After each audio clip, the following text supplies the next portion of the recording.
Welcome back to Cornish Talks Common Sense. Today we have a fresh and timely topic to speak to you about. We're going to talk about the conflict that's been unfolding in Israel with Israel and Hamas, and we'll be right back in 1 minute to talk about that.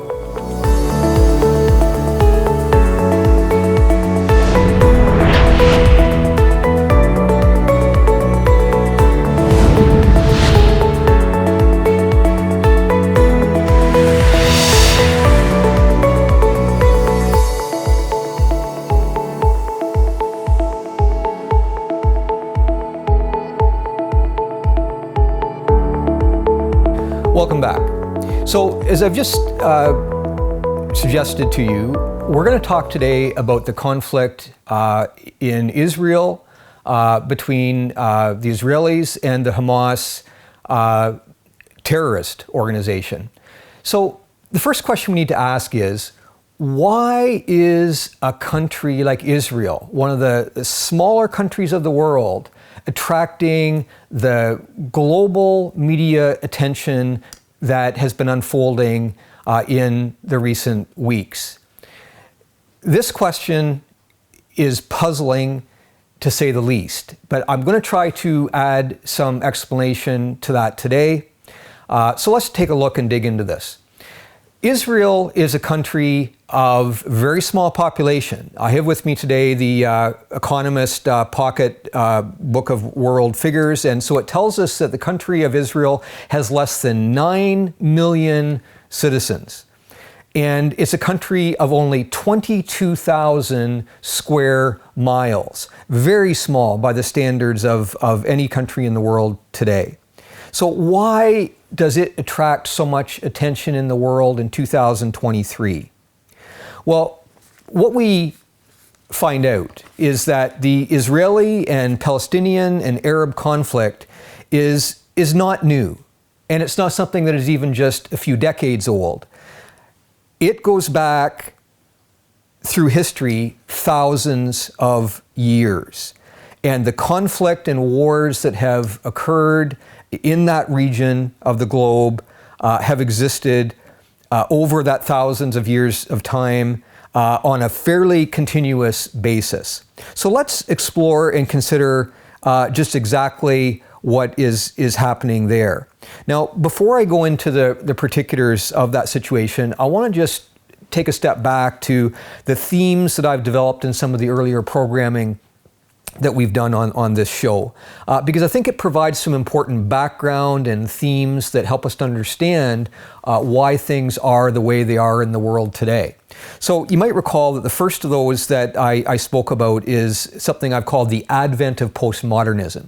So what is that? The advent of postmodernism simply says that we now live in a post-truth world where objective truth is no longer recognized. Instead, everybody has their own subjective truth values that are just whatever is right for them. And there's no singular objective truth. And we know that that's developed from theorists, philosophers such as Jacques Derrida, is one of the primaries who instilled the growth of this postmodernism movement that has captured all of our society and civilization today. So that's one thing that's important to understand is that we live in a post-truth world, a world where truth is just simply viewed as a subjective commodity. The second item I want to touch on is the abandonment of eschatology. Now, you might recall that I talked about that as being the idea that eschatology is the idea that God has a plan for mankind. In other words, firstly, the premise that God actually exists. Today, by and large, God is simply dismissed either as irrelevant or non-existent. And so if we dispose of God in that manner, then we are all that exists and mankind is all there is. And so we have to look after ourselves, and that is why, for example, there's been such a huge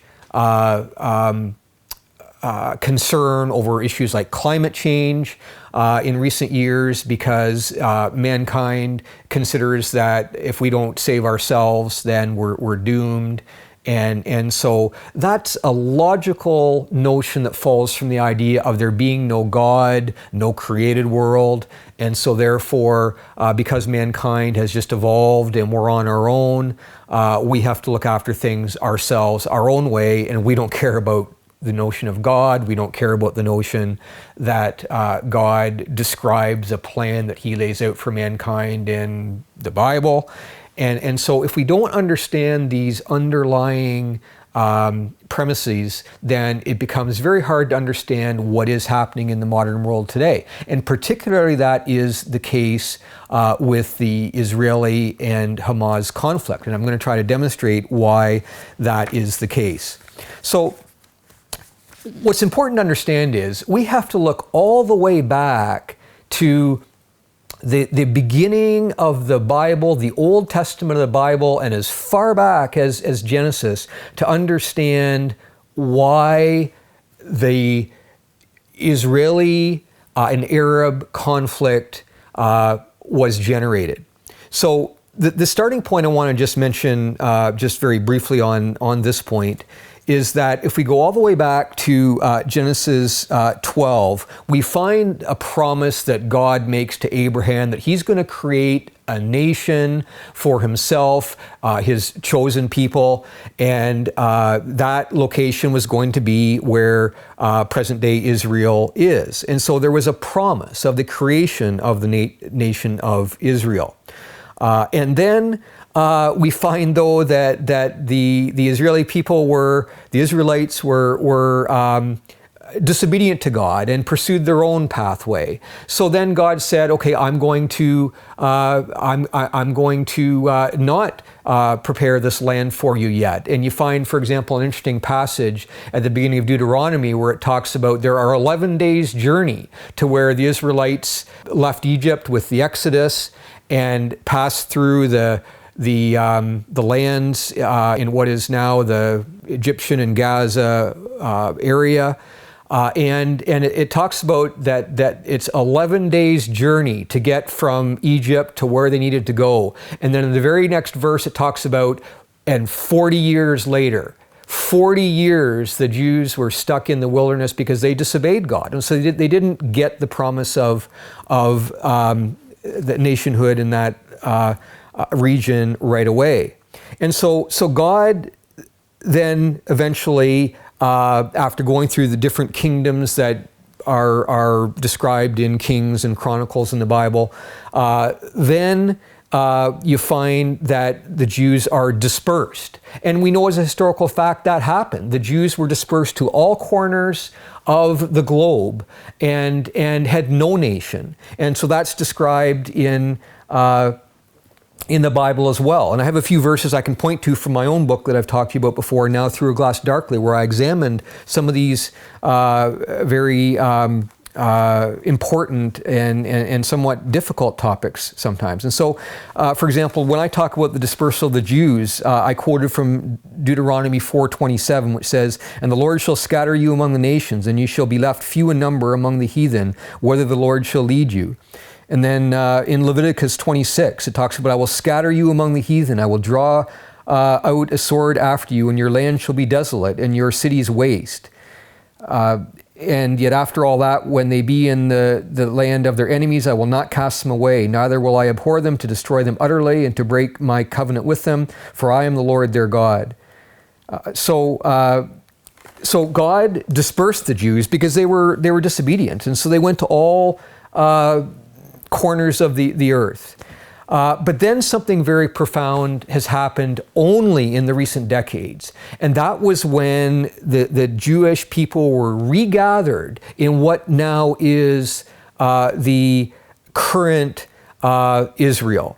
And that happened in 1948. In May of 1948, May 14th, I believe, of 1948, where Israel was reconstituted after thousands of years as a nation.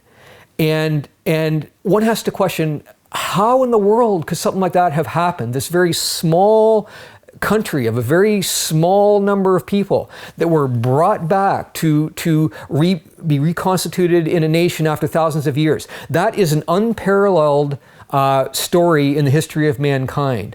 That has not happened in any other case of any other ethnic group or people.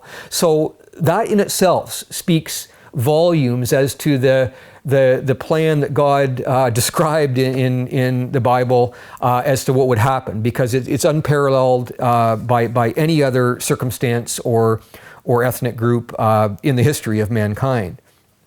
And the probability of it happening is just so profoundly small.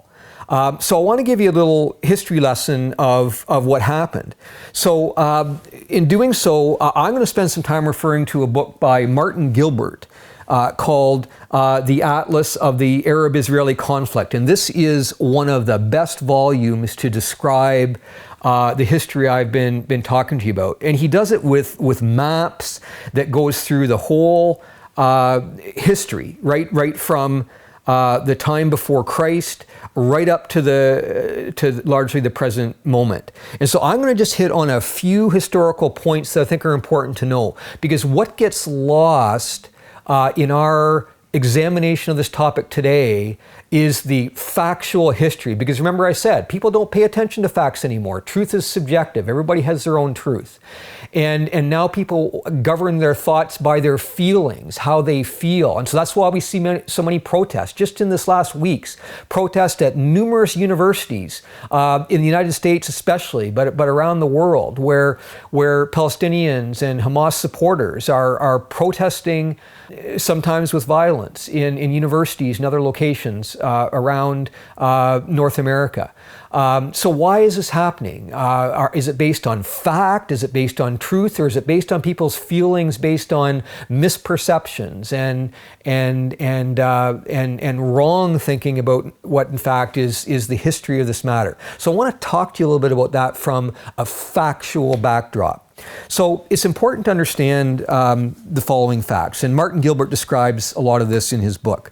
So what's important to understand is that in and around the time of World War I, the lands in the Middle East area, and particularly the lands that are now Israel, were controlled by the Turkish Empire. And so the Turks controlled that. But they were defeated and displaced by largely the British. And so what occurred then is the British, and to some degree the French, repatriated that area of the Middle East that encompasses Israel and some of the surrounding area. One of its neighbors at that point was called Transjordan, what is now modern Jordan. And France had control over largely that area. And Britain had control largely over what is now Israel. So that takes us as far back as 1915. And then in 1917, something unfolded called the Balfour Declaration. And the Balfour Declaration was a British mandate that sought to create an Israeli state, to recreate the nation of Israel. And there also was discussion about creating two states, which would include Palestinians and Israel. But it's important to know that the Arabs and Palestinians rejected that. They rejected that plan. So with the assistance of Britain, there was a movement toward creating the Israelite nation as far back as 1917. But what you see from Martin Gilbert's book is that he goes through the terrorism and war and conflict that happened throughout that period, and he deals with it virtually year by year, and looking at Arab campaigns to prevent the nation of Israel from becoming a reality. And so terroristic attacks, he goes through the years 1936 and 1938 and onward, detailing what is primarily terrorism by the Arab countries and by Arabs against Jewish settlers in that region. And so it's documented very extensively and very thoroughly that throughout that period of decades, from 1917 forward and through the 1940s, the Jewish settlers who had been repatriated to that land, bought property, lived there, and yet were terrorized and often many killed throughout that whole time frame. So that was a constant unfolding. And we have something in 1937 called the Peel Commission, which was another effort to study and recommending the Jewish state be created, also exploring how that would be done and whether it would involve a nation for Palestine or not. But again, Palestinians rejected that. And so then in 1948, and really with the backing of the United Nations, Israel in May of 1948 then is created as its own nation, its own country with boundaries that were mapped out. But what we find is that was, again, immediately rejected by the Arab neighbors. And so, again, constant terrorism and attacks followed from the creation of the nation, even literally the day after. It was created as a country in May of 1948. In May 15th, Arabs invaded and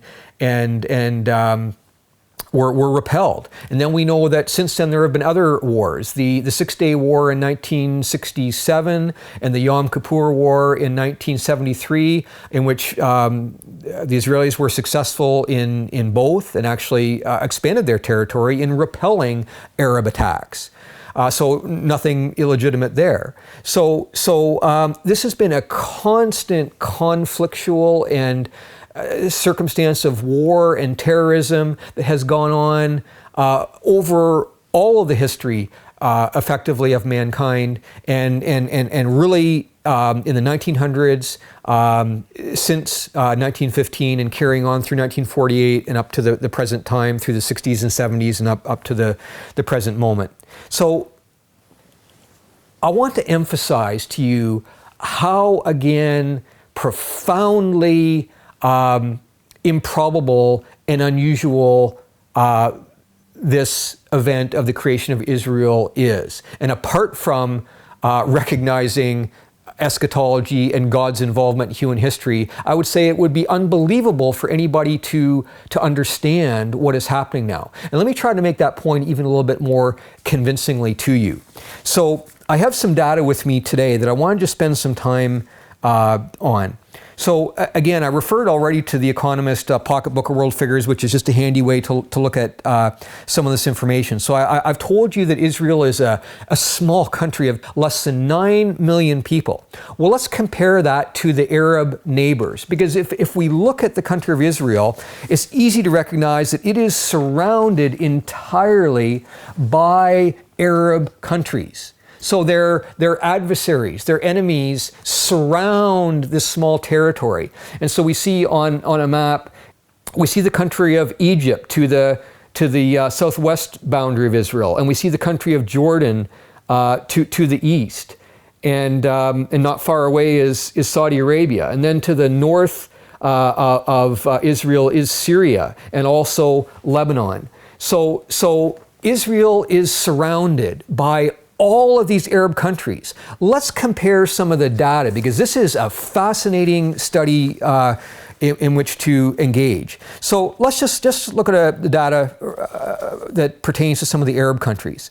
So Israel has 22,000 square miles. Egypt alone is 1 million square miles. The population of Egypt is 97, almost 98 million people.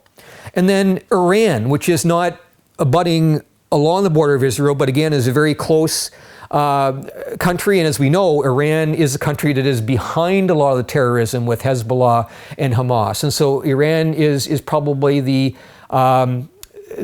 predominant enemy of Israel that is invoking a lot of the violence and terrorism that has unfolded. So the country of Iran is 1.6 million square miles and a nation of 81 million people.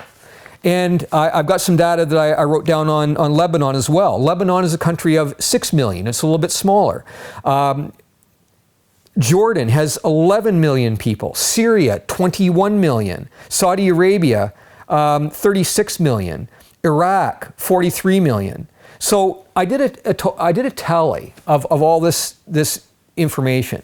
And so what we find is that the country of Israel, of 9 million people, is opposed by its Arab neighboring countries of over 314 million people. So you've got a nation of 9 million people who has fought against 314 million. Now, how would anyone imagine, any military general or any person astute in military theory, how would it be understood that a nation of 9 million people could withstand against the forces of Arab neighbors numbering 314 million?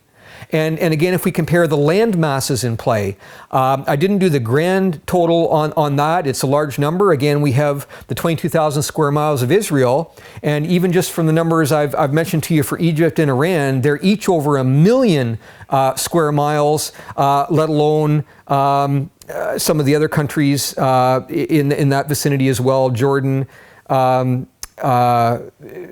Syria, and Lebanon, and Iraq. The total would be tens of millions of acres under Arab control versus 22,000 square miles for Israel. So obviously a huge imbalance. And yet we see that the Arab nations, and particularly some of their terrorist-sponsored groups, reject the existence of Israel altogether, notwithstanding this disparity of populations and the disparity of land mass that's controlled by the Arab countries already. So let's come back in just one moment, and we're going to talk a little bit more about what's unfolding now at this present moment with the Israeli-Hamas conflict.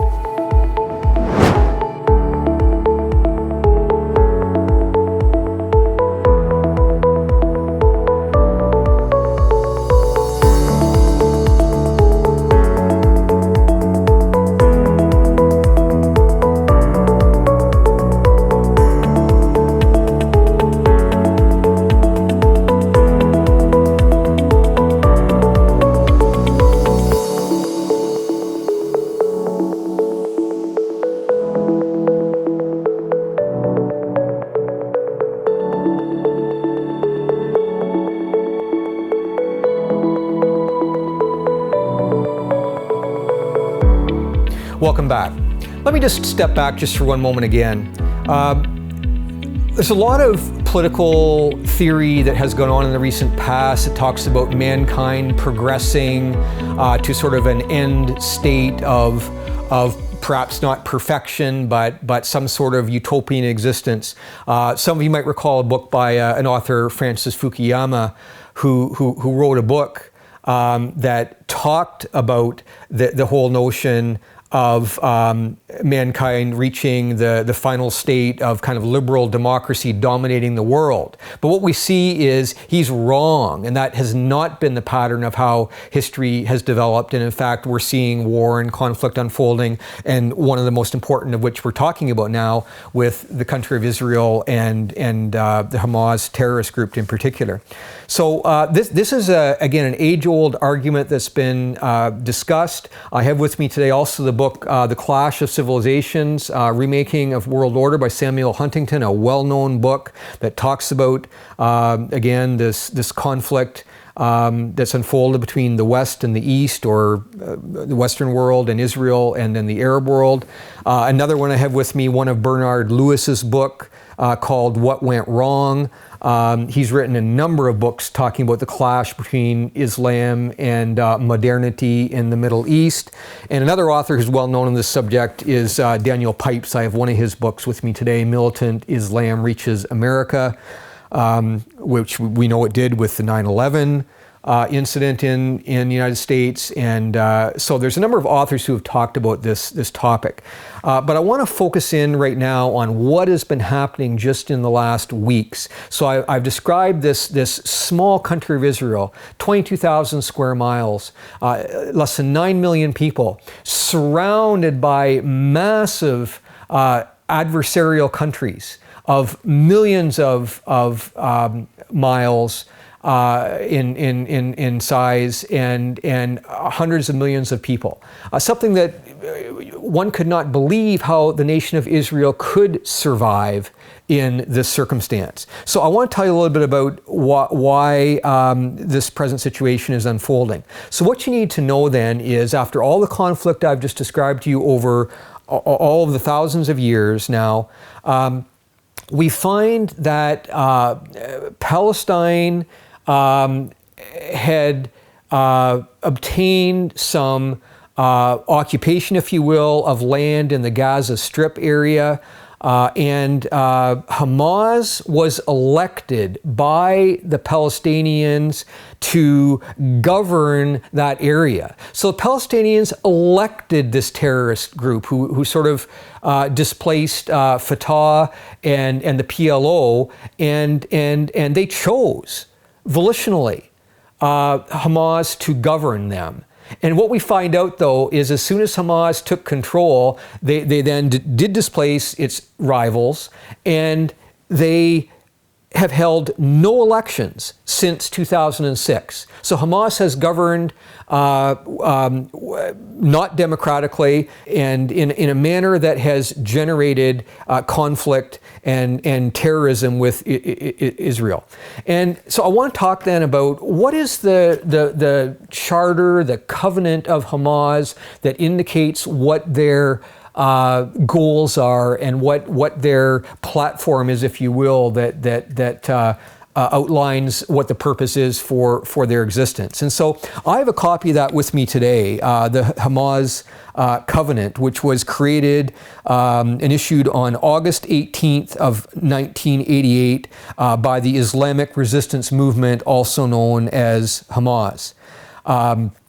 Which can only be characterized as an extremist, fundamentalist Islamic organization operating in territories that are under the control of Israel, and so that would include the Gaza Strip. So, Covenant of Hamas, it states in its preamble the goal of the total destruction of Israel. And I'll quote to you one section. It says, Israel will exist and will continue to exist until Islam will obliterate it, just as it obliterated others before it. And it goes on to talk about the exclusiveness of their designs on the country of Israel. Article 13, Palestine is an Islamic land. Since this is the case, the liberation of Palestine is an individual duty for every Muslim, wherever he may be. And then in Article 15, it goes on to what they characterize as the call to jihad, which of course is the Muslim concept of a war of purification. And it says this: the day the enemies usurp part of Muslim land, jihad becomes the individual duty of every Muslim. In the face of the Jews' usurpation, it's compulsory that the banner of jihad be raised. And they talk about the ranks will close and fighters will gather to fight against Israel. So this is in the founding document of Hamas, its reason for existence. And so right from the outset, it pronounces its intent to destroy the country of Israel, to obliterate it from the face of the world. And so again, one has to question, why have they not succeeded against this small country of Israel? And again, I've said to you, we can only understand this reality in the context of eschatology and biblical prophecy and precepts that are described there. But what we find out since the attack on October 7th of Hamas unleashed in the Gaza Strip, we find the horror and depravity and malevolence of the Hamas terrorist organization. So we learn things like Hamas has created a tunnel system and has done so underneath hospitals and vulnerable places, thinking that they will be safe from attack. And so a very really what can only be described as a depraved strategy to have arms, munitions buried or stored underneath hospitals where people are cared for. But yet that's been their strategy. And then we've heard about the difficulty after the horrendous attack of October 7th. Now there's been a concern raised of getting aid to Palestinians who were advised to journey south to a safer area by the Israelis. And yet Hamas has told people to stay and to be in the line of fire, if you will. And we find that efforts to get food aid into the Gaza Strip has actually been stolen by Hamas. They've actually stolen food from the trucks that have been sent by United Nations and other organizations to try to help Palestinians. And Hamas has stopped that from happening. And not only that, but then we find that they have engaged in propaganda, blaming the Israelis for the missile strike that occurred very close to the hospital at El-Hi Hospital in the Gaza Strip, blaming the Israelis for that attack and getting most of the world media, by the way, most of the liberal media of the world immediately grabbed a hold of that notion that Israel was responsible. But then we find out with some concerted investigation, which thankfully happened fairly quickly, that in fact we find out that it was the other Islamic Jihad organization that fired that missile in a cemetery very close to the proximity of the hospital, and it went astray and blew up in the parking lot of the hospital, killing people there. So Hamas is an organization that has no fidelity to the truth, that has a tendency and a proclivity to deception and lies and malevolent behavior that includes not only terroristic acts of horror, but stopping food from going into their own people, Palestinians, and engaging in other subterfuge and lies that have to be called out and need to be called out by the media in all parts of the world, but sadly has not been called out very strongly to this extent. We even know that the country of Egypt, to which Palestinians could take refuge, all the Arab neighbors that surround Israel that could take Palestinians into refuge, instead they're blocked from doing that by their own peoples. And so, for example, it was Egypt that closed the Rafah Gate, one of the primary crossing entrances from Egypt into Palestine, and they blocked people from leaving Gaza to enter into Egypt, and they blocked food from getting into Gaza from Egypt. So these are the Arabs' own acts which have profoundly caused a large measure of the horror and difficult circumstances that now exist in that region of the world. So this is not an issue of moral equivalence. This is an issue of terrorists seeking to annihilate a country that is simply only defending itself, having been created lawfully, as I've outlined to you through history. This is not a case of Israeli occupation.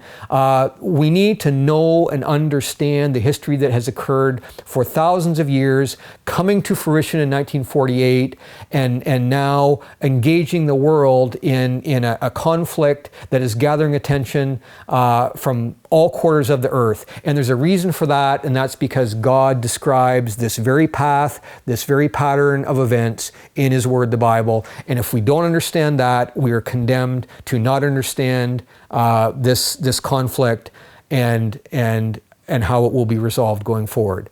So thank you for listening to what is a very demanding and difficult topic. I hope it's been of interest to you. Thank you for listening.